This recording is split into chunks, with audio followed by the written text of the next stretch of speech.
what got you where you are today, I think is top of my mind. Yeah, actually, well, I would say that I'm a very lucky person. Since I'm born, I'm very lucky.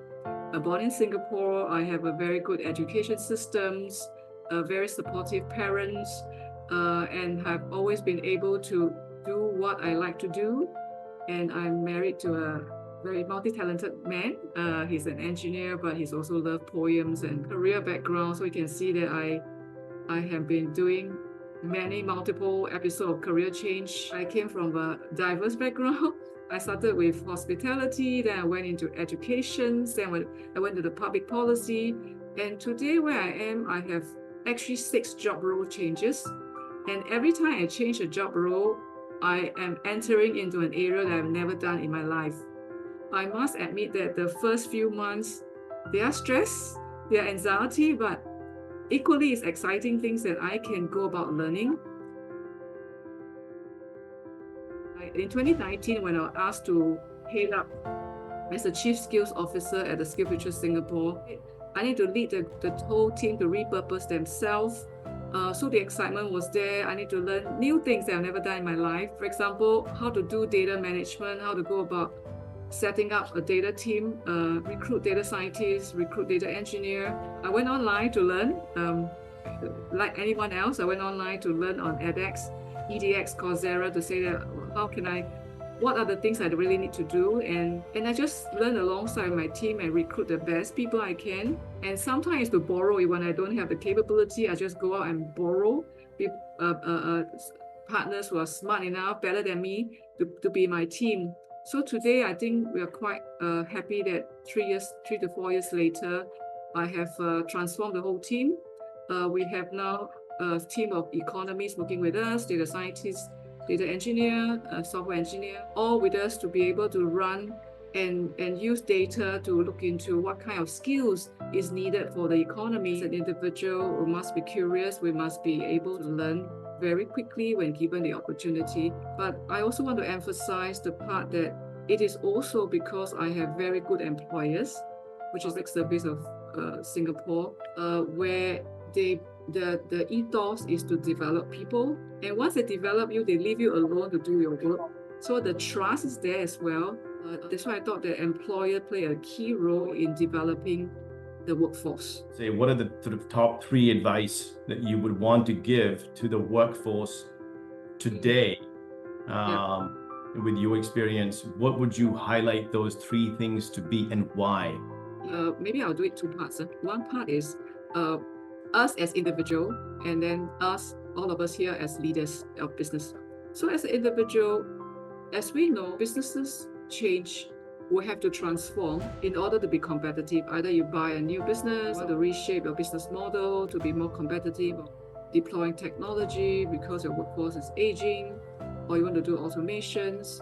All these things require all of us to know that we can learn. To me, it can learn quickly, because it's not about taking on sweet time. I can learn quickly and apply what we learn to the workplace. So the belief is we must believe we can learn, regardless of whether we've done the job before. A lot of time the fear is there that, oh, I've never done this. Can I do it? Would I fail? So I think the first of all is must have the confidence and then say we can learn, and I can apply the learning to work at workplace. I think so the ability to learn is key. And the ability to sense so the second is ability to learn. Second is to sense what change is coming. I think that we must always be mindful of what's happening around us, so that kind of sense of knowing what's happening, and the sense making and the global mindset of knowing where the opportunity is key. Because that's where creativity can come in to create better solutions for our organizations. It's never about just doing a job. It's about what value we bring to the table. So if you would ask me to summarize, I would say number 1, believe that we have the ability to learn and we can learn it. Secondly, is really have that sense of the sense-making capability to look into, hey, where are the opportunity that I can bring this opportunity to make it become value add to my workplace. The third is really about, to me, is driving change.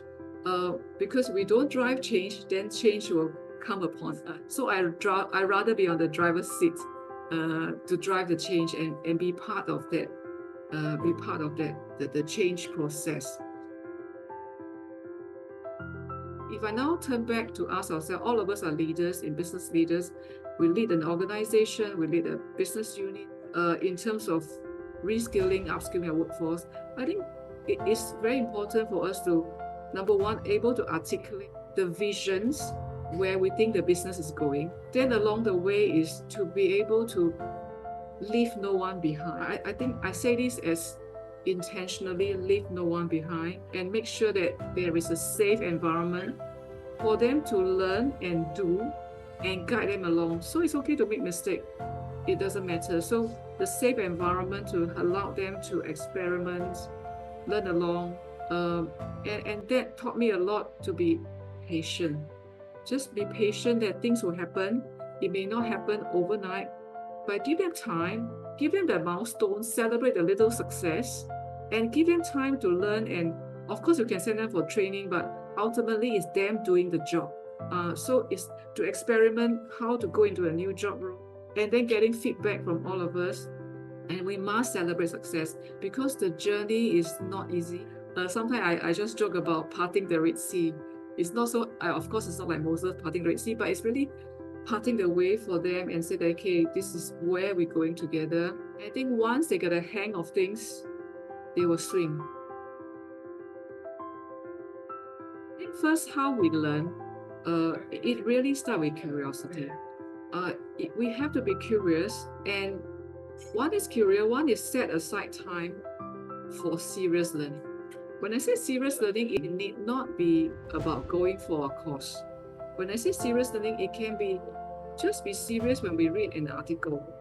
When I read an article, I always ask, what does it mean for my job? What does it mean for my organization? What does it mean? Who needs to know this? I see learning and career as a dual track. We cannot have a work career without a learning career. We need to have a dual track career, parallel learning career with the work career. If you ask me very top of my hand, I strongly advocate soft skills. Why soft skills? Soft skills like learning agility, soft skills like collaborations, communications, problem solving, creative thinking. We observed in Singapore over the past 12 years, these 5 soft skills remain unchanged. Communication is super key. Today it's so complex to communicate because the noise on social media is so loud. How can we use social media to communicate for our organizations on LinkedIn, on different platforms, even as publishing something simple on newspaper?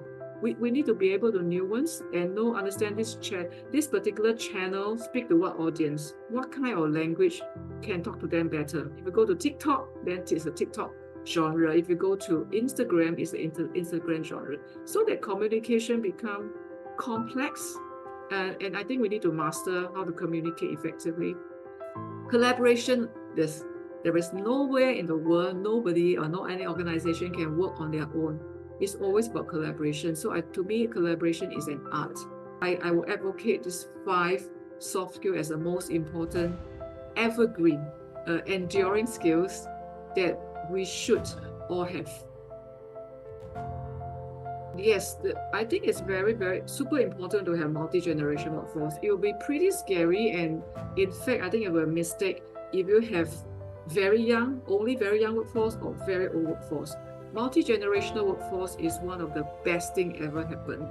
So I think we need to be able to harness the younger generation's speed and the mature workers' experience, and that is super important. How do we put them together in the project team so that they see the value, and it's equally important to be able to create growth opportunities so that the younger generation do not feel that the mature workers are sitting there and therefore hampered the way they can grow. So is there a way for us to create career pathway that both can benefit? I go back to a fundamental is, if within an organization, every workforce from the CEO all the way down are agile learner, I just want you to imagine the power of the organization. Culture allowed them to bring what they learned to say, I want to do something different. I want to create a new product. I want to change the process. I want to. The dynamic of the company will be a very different sort, because you will see the growth, the trajectory of the company is beyond what others can imagine. Making learning a strategy, but at the same time, you need a culture, nurture, allow people to do things. And you will see a lot of success, and everybody feel that they can contribute, and the engagement level will be very high. Very insightful. I was just going to pick on, you mentioned network as being a very important learning. If it's not the degree itself, fine. The degree's there, but what you get out of that is the lifelong networks, and you were very fortunate to get that with HBS. But what are the other avenues other than these big sort of red brick universities like Oxford, Cambridge, and the Ivy League? What are some of the other avenues in the modern era that promote this networking in a progressive way, especially with folks that may not have the opportunity, be it financial, be it others, that we know is a reality with rising inflation, etc. So what would you share with us with respect to some of the other networking opportunities? Today, technology has enabled us to be able to network quite freely. To me, LinkedIn is one of the best ever invented platform, where today I use it as a yellow pages. Whether people old enough like me, we know what is called yellow pages. The younger generation, maybe you don't know what is called yellow pages. I use it as a yellow pages to look for experts, to look for people in certain company, and I'm very thick-skinned. I just say, hello, this is so and so. I know an expert in this area.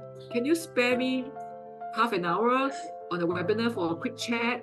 And people tend to want to say, yeah, sure. Domestically, there are always other networking opportunity in your local context, be it organized by the business community or organized by the university.